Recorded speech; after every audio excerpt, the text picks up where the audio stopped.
The bell above the store door jingled as an elderly man stepped inside. His coat was faded, his shoes scuffed, and his hands slightly trembling as he reached for a small shopping basket. The cashier, a young woman with a sharp attitude, barely looked up from her phone. She sighed dramatically as the old man shuffled toward the counter. "Can you hurry up? I don't have all day," she muttered, rolling her eyes. A couple of customers in line chuckled, while others simply ignored the exchange. The old man, unfazed, placed a few simple items on the counter, a loaf of bread, a carton of milk, and some fruit. As he reached into his pocket to pull out his wallet, the cashier let out a mocking laugh. "You sure you can afford this, old man?" she sneered. Silence fell over the store. The old man paused, looking at her with calm, tired eyes. Before he could respond, the store's glass doors suddenly whooshed open, and a sleek black limousine pulled up outside. The cashier frowned. Customers turned to stare. Something big was about to happen. The old man stood quietly at the counter, his weathered hands resting on the few items he had placed there, a loaf of bread, a carton of milk, and some fruit. His clothes were simple, slightly worn, but clean. He moved slowly, carefully, as if every motion required effort. The cashier, a young woman in her mid-20s, let out an exaggerated sigh, tapping her long nails against the register impatiently. She had seen all types of customers, but she especially disliked the ones like this, elderly, slow, and, in her mind, probably broke. "Do you even have enough to pay for this?" she asked, her tone dripping with condescension. A few customers in line smirked, whispering among themselves. Some glanced at the old man with mild amusement, as if they, too, assumed he was just another poor senior struggling to get by. Others ignored the exchange completely, too wrapped up in their own lives to care. The old man remained silent for a moment. Then, with a small, patient smile, he reached into his pocket and pulled out a worn leather wallet. His hands trembled slightly as he fumbled with the bills inside. The cashier snorted. "Oh, this is gonna take all day." She turned to the next customer, a well-dressed man in a suit. "Sir, you can come forward. This guy is taking forever." The well-dressed man hesitated but eventually stepped ahead, placing his items on the counter. The old man's expression didn't change. He simply stepped aside, waiting for his turn as if the insult hadn't bothered him. A teenage boy behind him nudged his friend. "Bet he's just gonna count pennies." They both chuckled. The cashier continued ringing up the suited customers' expensive groceries, tossing sideways glances at the old man, her smirk never fading. She loved being in control, loved feeling superior. But then, something unexpected happened. The store's entrance whooshed open, and a gust of cold air swept in. The atmosphere changed instantly. Customers turned toward the door as a sleek black limousine pulled up outside. A sharply dressed man in a tailored suit stepped out first, scanning the store with an air of authority. Then, behind him, two more men in black suits followed. Their posture was stiff, their presence commanding. The cashier's smirk faltered. The suited men walked straight toward the old man. A hush fell over the store. The teenagers stopped whispering. The well-dressed customer in front of the old man hesitated, gripping his grocery bag tighter. The cashier's heartbeat quickened. She opened her mouth to speak but no words came out. Something was wrong. Who was this old man? And why were these men looking at him with such respect? The tension in the store thickened as the three suited men approached the elderly man.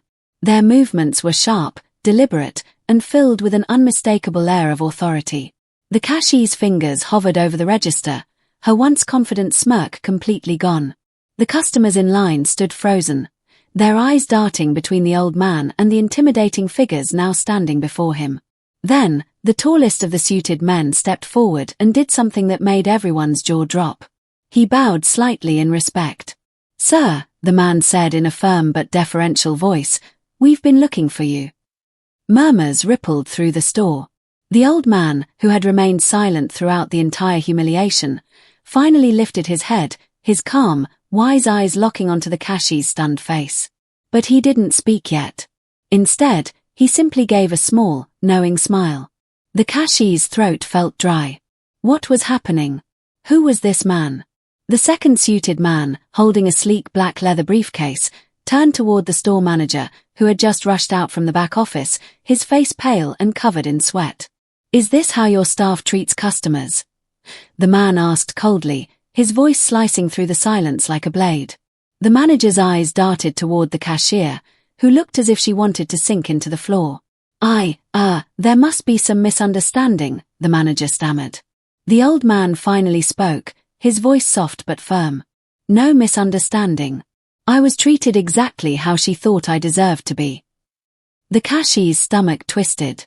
The third suited man, who had remained silent until now, pulled out a sleek golden keycard and placed it on the counter.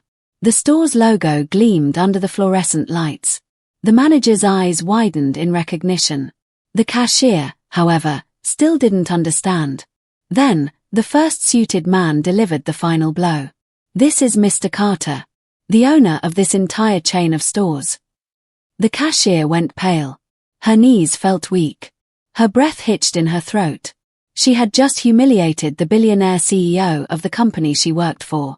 A heavy silence filled the store. The old man wasn't just a poor customer. He was the one who signed every paycheck, including hers. She had made a terrible mistake. And now, she was about to face the consequences. The air in the store felt thick, as if everyone had forgotten how to breathe. The cashier's hands trembled as she gripped the edge of the counter. Her mind was spinning. This couldn't be real. She stared at the old man. "No, Mr. Carter," her heart pounding. The billionaire who owned the entire chain of stores had just stood before her, humiliated and insulted by her own words. The customers who had chuckled earlier now looked embarrassed, avoiding eye contact. Even the teenagers who had mocked him shifted uncomfortably. Mr. Carter, however, remained calm. His expression was unreadable, but there was something unsettling about his silence. He studied the cashier for a long moment before turning to the manager, who was practically sweating through his shirt. "Is this how you train your employees?" Mr. Carter asked, his voice quiet, but somehow even more intimidating than if he had shouted. The manager swallowed hard, shaking his head rapidly. "Sir, I had no idea." Mr. Carter raised his hand, cutting him off. Then, with a slow, deliberate motion, he turned his gaze back to the cashier. "What's your name?" he asked. The cashier's throat felt dry. Her words came out as a stammer. Melissa, sir." Mr. Carter nodded slowly. "Melissa." He repeated her name as if he was committing it to memory. "Tell me, Melissa, do you judge every customer this way? Or was it just me?" Melissa's face burned red. She could feel all eyes on her. I didn't mean anything by it," she stuttered. "I just thought." "You thought I was beneath you," Mr. Carter finished for her. His voice was still calm, but there was an unmistakable edge to it. Melissa felt her chest tighten. She had been caught. There was no excuse, no way out of this. Mr. Carter let out a soft sigh, shaking his head. "You know, I built this company from the ground up," he said, his eyes scanning the store. "Not for people like you to treat others the way you just treated me." Melissa's stomach dropped. The manager stepped forward hastily, his voice frantic. "Sir, I can fire her right now." But Mr. Carter held up a hand. "No," he said firmly. "Firing her would be too easy." Melissa stiffened. What did that mean? The entire store waited in silence, hanging on to his every word. Then, finally, Mr. Carter made his decision. "Melissa, starting tomorrow, you won't be working behind this counter anymore." Melissa's breath caught in her throat. Was this it? Was she about to be fired in front of everyone? But then, he continued. "Instead, you'll be working at my foundation." His eyes locked onto hers. "Serving food to the homeless." The words hit her like a ton of bricks. Melissa's mouth fell open. Serving the homeless. The realization sank in. He wasn't just punishing her, he was teaching her a lesson. A lesson in humility. A lesson she would never forget. Melissa stood frozen, her mind struggling to process what had just happened. She had expected to be fired on the spot, humiliated, maybe even escorted out of the store. But this was something completely different. Serving the homeless, she echoed, her voice barely above a whisper. Mr. Carter nodded, his gaze unwavering. Yes. You will spend the next 3 months working at my foundation. You will see what it's like to be on the other side of the counter, to serve people who are truly struggling. A murmur swept through the store. Some customers nodded in approval, while others simply watched in stunned silence. Melissa's stomach twisted. She had never been in a situation like this before, where she had no power, no choice but to accept the consequences of her actions. "And if I refuse?" she blurted out before she could stop herself. The store manager gasped. A few customers exchanged glances, as if they couldn't believe she would even ask such a thing. Mr. Carter's expression remained calm, but his tone hardened. "Then you can leave. But if you walk out that door, you won't just lose this job." He paused, letting the weight of his words settle. "You'll lose any future with this company. And trust me, Melissa, word travels fast in this industry." Melissa felt a cold sweat creep down her back. This wasn't just about her current job. If Mr. Carter wanted to, he could make sure she never found work in retail again. He had the power, the connections. One phone call, and she would be blacklisted. She swallowed hard, her pride battling against her fear. Mr. Carter waited patiently. He wasn't angry. He wasn't yelling. He didn't need to. His power came from the fact that he knew she had no choice. Finally, after what felt like an eternity, Melissa lowered her head. "I'll do it."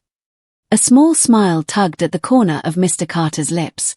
Not a smug smile, not a victorious one, just a knowing, satisfied smile. "Good." He pulled a business card from his pocket and placed it on the counter. "Report to this address tomorrow morning. 8 a.m. sharp. Don't be late." Melissa nodded stiffly, picking up the card with shaky fingers. Mr. Carter turned to his assistants. "We're done here." Without another word, he walked out of the store, the suited men following closely behind him. The glass doors swung shut, and the black limousine pulled away, disappearing into the street. The store remained eerily silent for several seconds. Then, a woman in line, one who had witnessed the whole thing, spoke softly. "Maybe this will teach you some respect." Melissa felt her face burn, but she didn't respond. She couldn't. Because for the first time in her life, she realized that she had been wrong. And now, she was about to learn just how much she had to change. The next morning, Melissa stood outside the address printed on the business card. It wasn't a corporate office or a retail training center. It was a shelter. The large building, with faded brick walls and a humble sign that read Carter Foundation Community Kitchen, stood in sharp contrast to the sleek store where she had once worked. The air smelled of freshly baked bread and simmering soup, mixed with something else, humility. Melissa hesitated before stepping inside. The moment she did, she was greeted by a rush of activity. Volunteers bustled around, stirring giant pots, preparing plates, handing out food. But what caught her attention most were the people in line, men and women in tattered clothes, children holding on to their parents, faces etched with exhaustion and quiet gratitude. A woman in an apron approached her, smiling kindly. "You must be Melissa. Mr. Carter told us you'd be starting today." Melissa stiffened. So Mr. Carter had already told them about her. She could only imagine what he had said. The woman, seemingly unaware of Melissa's discomfort, handed her an apron. "Come on, let's get you started." Melissa hesitated before slipping it over her head. This was really happening. Her first task was serving soup. Simple enough. She grabbed a ladle and began filling bowls for the long line of people waiting for a meal. But as she worked, something unexpected happened. She started hearing their stories. A former accountant who lost his job and couldn't find work again. A single mother who had fled an abusive relationship with her children. A teenage boy, no older than 16, who had been kicked out of his home and had nowhere else to go. Every person had a story. Every person had a past. And for the first time, Melissa truly saw them. She had spent so long looking down on people she assumed were beneath her. But now, standing in this kitchen, she realized how wrong she had been. These weren't people who had failed at life. These were people who had simply fallen on hard times. A familiar face. Halfway through her shift, A man stepped into the kitchen. The moment Melissa saw him, her heart dropped. Mr. Carter. He wasn't wearing a suit this time, just a simple button-up shirt and slacks. And to her surprise, he wasn't there to observe. He was working. Rolling up his sleeves, he joined the volunteers, handing out plates, greeting people warmly, treating every person with kindness and dignity. Melissa watched in disbelief. She had assumed billionaires sat in corner offices, disconnected from the struggles of everyday people. But here was Mr. Carter, the man she had humiliated, working side by side with the very people she once dismissed. Their eyes met across the room. Mr. Carter walked over and nodded toward her apron. "How's your first day?" Melissa hesitated before answering. "Different." Mr. Carter smirked slightly. "Good. That means it's working." Melissa looked down at the ladle in her hand, her grip tightening. She had a long way to go. But for the first time in a long time, she was ready to change. Days turned into weeks. Melissa, once reluctant and resistant, began to change in ways she never expected. At first, she only followed orders, going through the motions of serving food, washing dishes, and assisting the volunteers. But soon, something shifted. She started talking to people. Listening. Understanding. Each day, she met individuals who had faced unimaginable hardships. People who had once been successful, had families, had dreams, but lost everything due to circumstances beyond their control. One afternoon, she found herself sitting across from a woman named Linda, who had once been a store manager, much like Melissa herself. "I used to be like you," Linda admitted with a small, sad smile. "I had a good job, a nice apartment, a car. But then my husband got sick. Medical bills drained our savings, and before I knew it, I had nowhere to go." Melissa stared at her, stunned. She had never thought about life that way before, how quickly things could spiral out of control, how close anyone could be to losing everything. For the first time, Melissa felt ashamed of the way she had treated Mr. Carter that day in the store. How many Lindas had she dismissed without a second thought? One evening, as Melissa wiped down tables, she noticed Mr. Carter watching her from across the room. He had been observing her progress for weeks, waiting to see if she would truly learn. Taking a deep breath, she approached him. "Mr. Carter, I need to say this." Her voice was quieter than usual, humble in a way it had never been before. He raised an eyebrow, waiting. "I was wrong," Melissa admitted. "About everything. About you, about this place, about the people I used to judge. I see that now. And I'm sorry." A long pause. Then, for the first time since their first encounter, Mr. Carter smiled. "That's good to hear," he said simply. "Because recognizing your mistakes is the first step to becoming better." Melissa felt something lift inside her. For weeks, she had been trying to prove something, not just to Mr. Carter, but to herself. And now, she finally understood. This wasn't just about learning a lesson. It was about becoming a different person. One she could be proud of. Melissa had come a long way, but her journey wasn't over yet. One morning, as she arrived at the shelter, she found Mr. Carter waiting for her near the entrance. His expression was unreadable. "Walk with me," he said. Melissa followed him outside, where the morning air was crisp and cool. After a few moments of silence, Mr. Carter finally spoke. "Your 3 months here are almost up."